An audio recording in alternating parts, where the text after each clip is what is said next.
एक बार फिर से आप सभी का मैं तहे दिल से इस्तकबाल करता हूँ, स्वागत करता हूँ।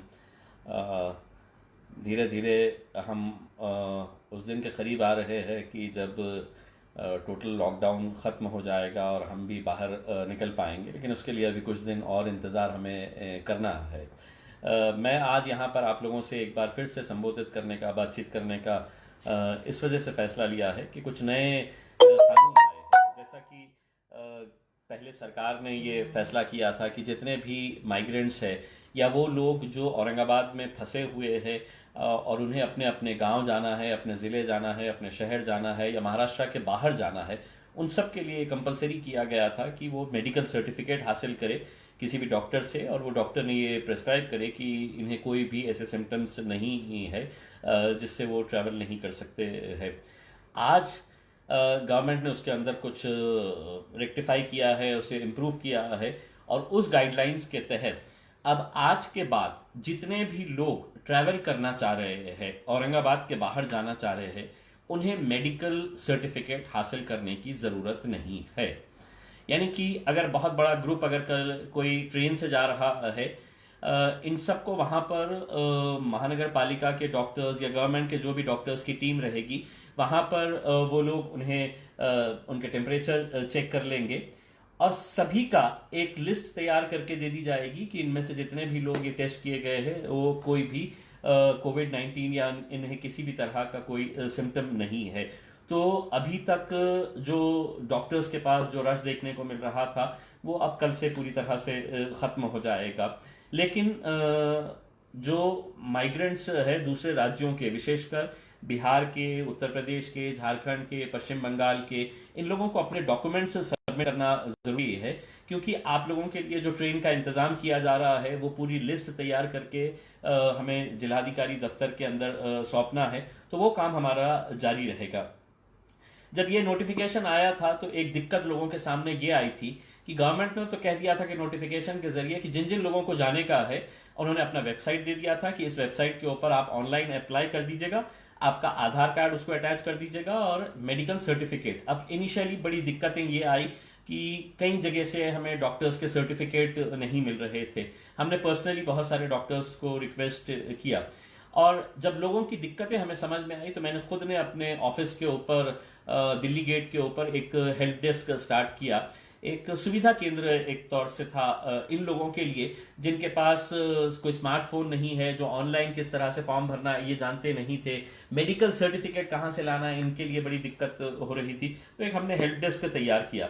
तमाम डॉक्टर्स को मैंने रिक्वेस्ट किया, करीब 10 डॉक्टर्स की टीम मेरे ऑफिस के ऊपर आकर बैठती थी, और जो लोग वहां पर आ रहे थे उन सब का मेडिकल चेकअप करके उनको सबको सर्टिफाई वहां पे किया जा रहा था। उनके डॉक्यूमेंट्स हम लोग वहीं पर हासिल कर रहे थे, डॉक्यूमेंट्स हासिल करके उनके फॉर्म भरने का, और वहीं का वहीं हमारी 10-15 लोगों की टीम थी जो ऑनलाइन वहां पे फॉर्म सबमिट कर रही थी। और जैसे ही इनका ट्रैवल पास आ जा रहा था पुलिस कमिश्नर ऑफिस के जरिए हो, तो वो पास हम उनका प्रिंट आउट निकाल के उन्हें दे रहे थे। मुझे खुशी इस बात की है कि जब ये ट्रैवल पास उन्हें दिया जा रहा था, इतने ऐसे लोग थे जो ट्रैवल पास जब उनके हाथ में आ रहा था तो वो लिटरली रो रहे थे, क्योंकि उन्हें बस इतनी बेचैनी थी कि हमें अपने घर जाना है, हमें अपने माता पिता के पास जाने का है, हमें अपने घर वालों के, रिश्तेदारों के पास जाना है। कईयों को ये था कि नहीं, बस किसी भी तरह हमें अपने गांव पहुंचा दे। तो वो जो एक खुशी थी, अब इसमें हमने खुद नहीं अंदाजा लगाए थे कि इतना बड़ा रिस्पांस मिलेगा ऐसे लोगों का। ये जो काम हमने हेल्प डेस्क किए थे, ये अगर देखा जाए तो ये मेरा काम नहीं था, ये किसी गवर्नमेंट डिपार्टमेंट ने इसे हैंडल करना चाहिए था, लेकिन कोई भी आगे नहीं आया, कोई नहीं करने के लिए तैयार था। तो इसीलिए हमने अपने तौर के ऊपर ये जिम्मेदारी ली कि इन लोगों की मदद हम करेंगे करके। और हमें भी ये अंदाजा नहीं था, तो बहुत भीड़ वहां पर इकट्ठा हुई। पहले दिन हमें दिक्कतों का सामना करना पड़ा कि सोशल डिस्टेंसिंग के नॉर्म्स थे। आज भी बेहिसाब वहां पर लोग इकट्ठा हो गए थे। कुछ मीडिया वाले पहुंच गए और मीडिया को जैसा मजा आता है इस तरह की खबरें, ये नहीं जानते हुए कि ये लोग कौन है, किस तरह की दिक्कतों का सामना करना पड़ रहे हैं। बहुत सारे चैनल्स ने अपना दिखाना शुरू कर डाला कि खासदार के सामने, ऑफिस के सामने बड़ी भीड़ इकट्ठा हो गई सोशल मीडिया के ऊपर। और वो लोग सोशल मीडिया के ऊपर मुझे क्रिटिसाइज करने लगे जो लोग आज से 4 दिन पहले चाह रहे थे कि औरंगाबाद में भी शराब की दुकानें खुलनी चाहिए करके। उस वक्त मैं अकेला था जिसने ये स्टैंड लिया कि नहीं, औरंगाबाद ज़िले के अंदर हम शराब की दुकानें नहीं खोलने देंगे। और वो निर्णय हमारा सही इसलिए साबित हुआ कि जब मुंबई के अंदर हमने देखे, दूसरे शहरों के अंदर हमने देखे कि काय का सोशल डिस्टेंसिंग का, लोग एक दूसरे के आंग के ऊपर चढ़कर शराब की बोतलें हासिल करने के लिए जिस तरह का एक हुजूम इकट्ठा हो रहा था, आखिरकार जो फैसला हमने लिया था, मुंबई को वही फैसला मजबूरन लेना पड़ा और कल रात से उन्हें भी अपना डिसीजन कैंसिल करना पड़ा। तो ये लोग जो मुझसे नाराज थे, मुझसे खफा थे कि इसने शराब की दुकानें हमारे पास कैसा नहीं खुलने दिया, तो वो लोग आज मुझे इस बात के ऊपर क्रिटिसाइज कर रहे हैं कि देखो दफ्तर के सामने कितना, लेकिन उनकी पीड़ा समझिए, उनकी दर्द समझिए, वो क्यों वहां पर इकट्ठा हो। उन्हें ऐसा लग रहा था कि अगर मैं लाइन तोड़कर सबसे आगे खड़े रहूंगा तो मुझे पहले जाने का मौका मिला जाएगा। ये दिक्कतें थी, हमने बहुत हद तक इसको कंट्रोल करने की कोशिश की थी, लेकिन जैसा मैंने आपको कहा है, ये मेरा काम नहीं था, ये सरकारी डिपार्टमेंट का काम था। खैर हमने किया है, और जो कुछ भी हुआ है उन लोगों की भलाई को देखते हुए, क्योंकि हम लोग इन्हें पैदल सड़कों के ऊपर यूपी तक पैदल निकल रहे हैं, कोई बिहार तक पैदल जा रहा है, कोई साइकिल लेकर अपना पैदल निकल रहा है, बड़ा शर्म आती है। क्योंकि महाराष्ट्र जिस राज्य से हमारा ताल्लुक है, ये हमारी संस्कृति नहीं है कि इस तरह के गरीब लोगों को ऐसे ही छोड़ दिया जाए। आज अच्छी बात यह है कि आज पहली ट्रेन यहां से आज रवाना हुई है जो मध्य प्रदेश भोपाल के लिए निकली है। उस ट्रेन के अंदर 1200 मुसाफिरों को हमने बिठाकर आए हैं। तो आज यहां से पहली ट्रेन भोपाल के लिए गई है, औरंगाबाद से डायरेक्ट वो भोपाल जाएगी, बीच में कहीं पर भी नहीं रुकेंगी। उन्हें खाने का इंतजाम वहां की सरकार ने ही प्रोवाइड किया गया था, उनका पूरा मेडिकल चेकअप रेलवे स्टेशन के ऊपर किया गया है। कल एक और ट्रेन मध्य प्रदेश के लिए जाएगी जो जबलपुर जाएगी, तो कल जबलपुर जाएगी। हमें ऐसा लगता है कि भोपाल के लिए और एक ट्रेन की जरूरत पड़ेगी। आज मुख्यमंत्री उद्धव ठाकरे साहब ने एक मीटिंग कॉल किए थे, तमाम राजनीतिक पार्टियों के जितने भी नेता हैं उन लोगों के साथ एक वीडियो कॉन्फ्रेंसिंग की गई थी। औरंगाबाद से मैं अकेला उस मीटिंग के अंदर था, और मुंबई से राज ठाकरे साहब थे, वहां पर देवेंद्र फडणवीस साहब थे, अबू आसिम साहब थे, प्रकाश अंबेडकर साहब थे। ऐसे नेताओं की एक मीटिंग तकरीबन 2.5 घंटे तक ये मीटिंग चली, और उसके अंदर अलग अलग विषयों के ऊपर चर्चा हुई। मैंने जो औरंगाबाद के ताल्लुक से मुख्यमंत्री साहब को जो बताया है कि औरंगाबाद से में आज तकरीबन 5,500 के करीब रजिस्ट्रेशन सिर्फ हमारे पास आए हैं, मेरे दफ्तर के अंदर आए हैं। इनमें से करीब 2,500 ऐसे लोग हैं जो लखनऊ या उत्तर प्रदेश से ताल्लुक रखते हैं, जो पश्चिम बंगाल से ताल्लुक रखते हैं या बिहार से ताल्लुक रखते हैं। तो इन लोगों के लिए विशेष ट्रेन चलाने का मैंने अनुरोध किया है। मुख्यमंत्री साहब ने आश्वासन दिया है कि अगले 2-3 दिनों के अंदर ये पूरा शेड्यूल आ जाएगा कि कहां कहां से ट्रेन निकाली जाने वाली है। मध्य प्रदेश की जितनी भी ये है क्राउड है, वो मध्य प्रदेश का क्राउड 2 दिनों के अंदर हम पूरा क्लियर कर लेंगे। दूसरी बात हमने जो मुख्यमंत्री साहब के सामने रखी, वो ये बात रखी है कि औरंगाबाद के 3 प्रमुख हॉस्पिटल्स है, जिसके अंदर एक एमजीएम हॉस्पिटल है, एक बजाज हॉस्पिटल है और एक हेडगेवार हॉस्पिटल है। ये तीनों ने जो जीवनदायी आरोग्य स्कीम है, जिसके तहत मैंने मुख्यमंत्री साहब को बताया कि सर इसका मतलब ये नहीं है कि हम लोग सिर्फ कोरोना वायरस के पेशेंट्स को अटेंड करें और बाकी पेशेंट्स को इसी तरह मरने के लिए छोड़ डालें, जो आज हो रहा है। क्योंकि आज घाटी के ऊपर इतना लोड है, घाटी भी बहुत सारे पेशेंट्स को रिफ्यूज कर रहा है, तो इनकी मजबूरी है कि ये प्राइवेट हॉस्पिटल में जाए। अब प्राइवेट हॉस्पिटल में जब जा रहे हैं, चाहे उन्हें डायलिसिस करवाना है या दूसरा इलाज करवाना है, ऑपरेशन करवाना है, तो ये गवर्नमेंट स्कीम के तहत हो जाया करता था।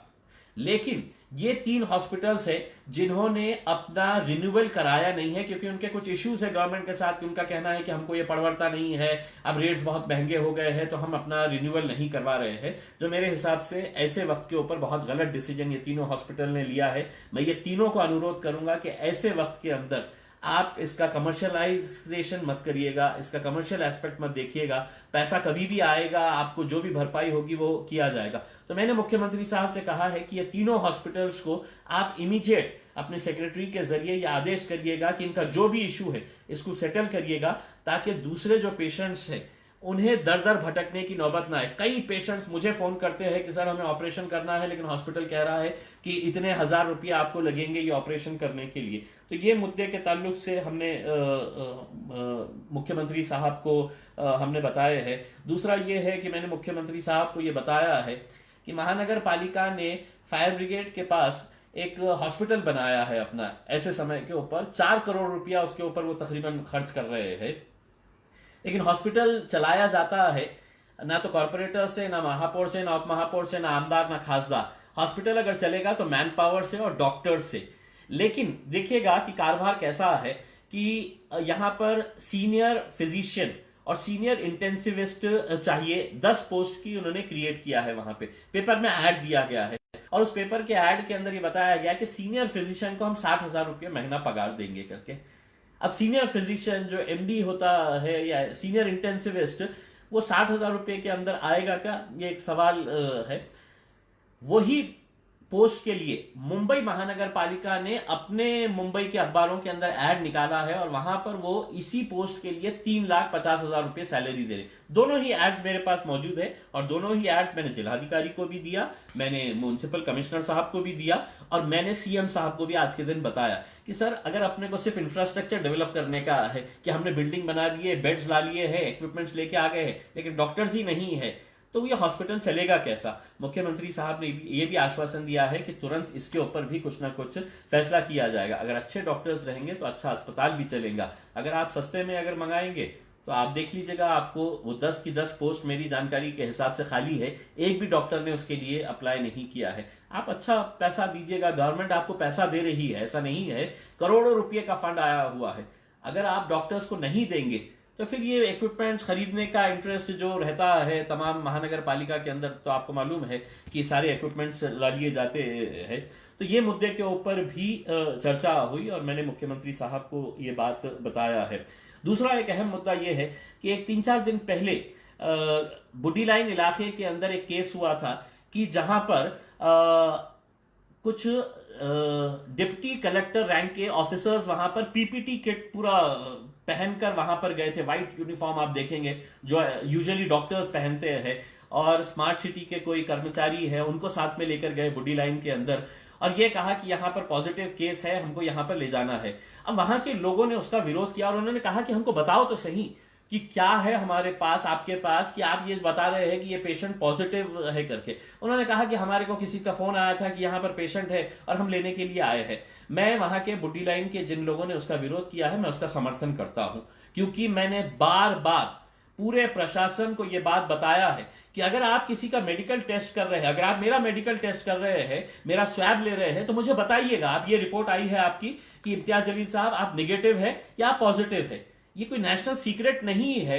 कि आप नहीं बताएंगे करके। मैंने नीता पाडलकर जो महानगर पालिका के हेल्थ ऑफिसर है उनको भी बताया है कि आप क्यों छुपा रहे हैं लोगों से कि ये रिपोर्ट आई है आपकी, ये पॉजिटिव है या निगेटिव है करके। लोगों के अंदर एक संभ्रम ऐसा तैयार हो रहा है कि नहीं साहब ये जबरदस्ती उठाकर ले जा रहे। और हुआ क्या, वो लोगों को जो डिप्टी कलेक्टर रैंक के ऑफिसर्स आए थे और जो कह रहे थे कि आपके पास एक पॉजिटिव पेशेंट है उसको हमको लेके जाना है करके, पब्लिक ने उसका विरोध किया और उनको वापस जाना पड़ा। दूसरे दिन अखबारों के अंदर ये खबर आई, बल्कि लोकमत अखबार में ने तो ये छाप दिया कि ये जितने भी लोग थे ये बोगस टीम थी, ये बोगस लोग आए थे, बोगस टीम आ रही है और लोगों को उठाकर लेके जा रही है।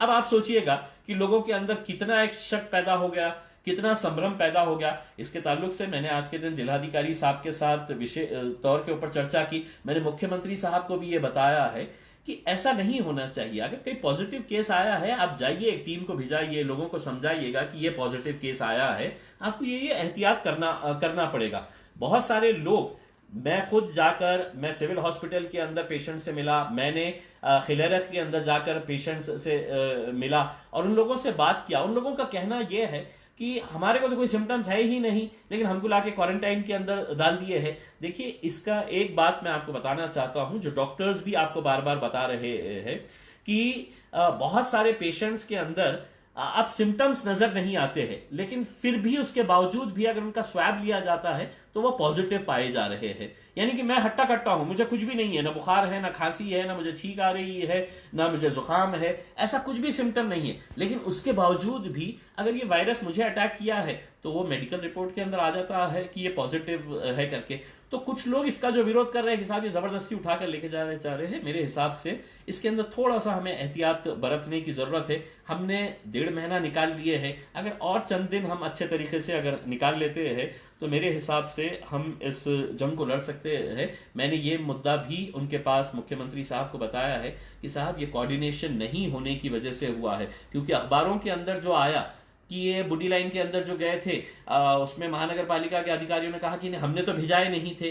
फिर कहाँ गए थे, तो फिर पता चला कि कॉन्टैक्ट ट्रेसिंग के लिए एक टीम गई हुई है। कॉन्टैक्ट ट्रेसिंग के लिए एक अलग टीम बनाई गई है जो जाते हैं अलग अलग एरिया के अंदर ये पता करने के लिए कि किसी को बुखार है क्या, किसी को कुछ सिम्टम्स है क्या। तो ये वो टीम थी, लेकिन चूंकि बराबर से वो अपने आप को प्रेजेंट नहीं कर पाए, क्योंकि बराबर से वो कोऑर्डिनेट नहीं कर पाए, इस वजह से लोगों ने उसका विरोध किया है। अगर कोई पॉजिटिव केस आता है यकीनन उसके ऊपर पूरी सतर्कता बरतनी चाहिए, लोगों को भी इसके अंदर कोऑपरेट करना चाहिए।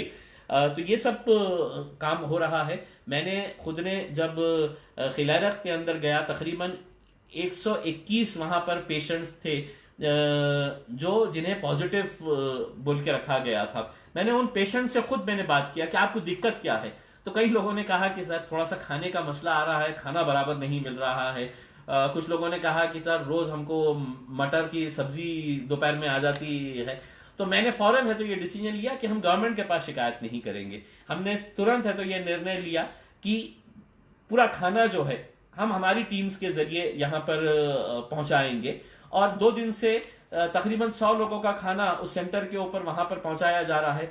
दूसरे और भी जो सेंटर्स है, हमारे जो कार्यकर्ता है, अदनान भाई है, जफर पठान एक बैजीपुरे का लड़का है, ये तकरीबन 21 जगह के ऊपर इनके किचन तैयार किए जा रहे हैं। तो एमजीएम हो, एमआईटी हो, दूसरे हर सेंटर के ऊपर खाना पहुंचाया जा रहा है। तो वहां के लोगों की शिकायतें बस इतनी है कि साहब थोड़ा सा खाना, पानी नहीं मिल रहा है। अब पानी के लिए हमने प्रशासन से कहा है कि आप पानी कम से कम वहां पे पहुंचाया जाए। एक वीडियो वायरल हो रहा है कि सिविल हॉस्पिटल के अंदर पानी नहीं है, वो 8 दिन पुराना वीडियो है, लेकिन जब वो वायरल होता है तो उसकी कोई लाइफ नहीं रहती है, तो वो एक महीने तक वही वीडियो चलते रहता है। मैंने खुद ने कल सिविल हॉस्पिटल के अंदर पर्सनली गया था, वहां पर डिस्ट्रिक्ट कलेक्टर उदय चौधरी साहब, वहां के सिविल सर्जन कुलकर्णी साहब और वहां के पूरे मेडिकल स्टाफ के साथ बैठ के हमने वहां पर मीटिंग किए और ये मुद्दे उनको बताए हैं कि आपको अगर कोई दिक्कत आ रही है, मुझे भी मालूम है डॉक्टर्स को बहुत मुश्किलों के अंदर वो लोग काम कर रहे हैं, एडमिनिस्ट्रेशन, पुलिस डिपार्टमेंट बड़ी मुश्किलों के अंदर काम कर रहा है, उनके साथ हम पूरी तरह से सहयोग कर, और हम ये एक्सपेक्ट नहीं कर रहे हैं कि अगर आप मटर की सब्जी दे रहे हैं तो मटर की सब्जी दे, अगर लेकिन वहां के लोगों को अगर दिक्कत हो रही है तो आप हमें बता दीजिएगा। हम कई लोगों का खाना वहां पे पहुंचा रहे हैं। वहां के सिविल हॉस्पिटल के अंदर हमारे कार्यकर्ता है इब्तिसाम साबिरी,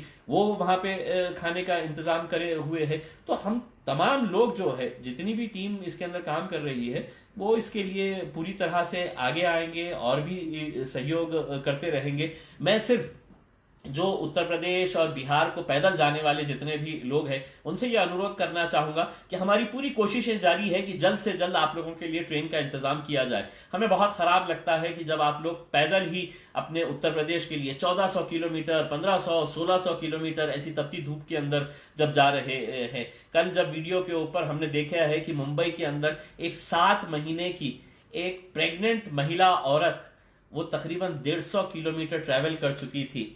मेरे हिसाब से वो देखकर किसी को भी अफसोस होना चाहिए, किसी को भी शर्म आनी चाहिए कि यह हमारा राज्य नहीं हो सकता है, हमारे देश के अंदर इस तरह की ऐसी हरकतें नहीं होनी चाहिए।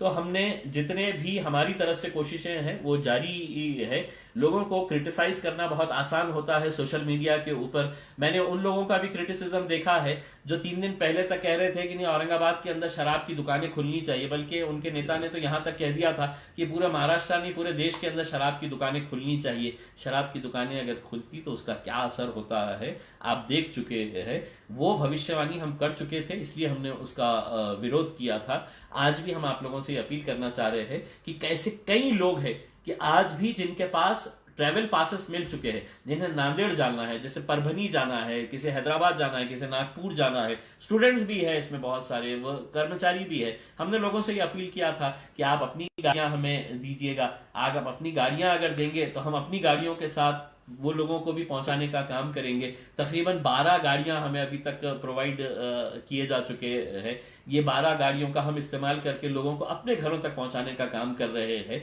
मैंने ये बात भी मुख्यमंत्री साहब को बताया है कि आप जिलाधिकारी को बताइएगा कि जल्द से जल्द पब्लिक ट्रांसपोर्ट स्टार्ट किया जाए, और हमें उम्मीद है कि अगले 1-2 दिन के अंदर जो एसटी की बसेस है, वो एसटी की बसेस ऑपरेट करने के लिए हमने जो मांग रखी है वो भी काम शुरू हो जाएगा। और एसटी की बसेस जब शुरू होती है तो जितने भी लोग अभी भी फंसे पड़े हुए हैं वो लोगों को वहां पर पहुंचने में आसानी होगी। हमारी तरफ से पूरी कोशिशें जारी है।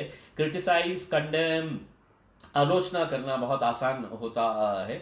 आके कभी देखिएगा, थोड़ा सा काम में हाथ बटाइएगा। ये वक्त एक दूसरे का अगर हम लोग इसी तरह से आलोचना करते रहे तो इस मुश्किल घड़ी के अंदर और मुश्किलें बढ़ जाएंगी। साथ ही हाथ बढ़ाना, एक अकेला थक जाएगा, मिलकर बोझ उठाना, बस यही आप लोगों से कहना चाहता हूँ। बहुत बहुत धन्यवाद। Thank you very much. शुक्रिया।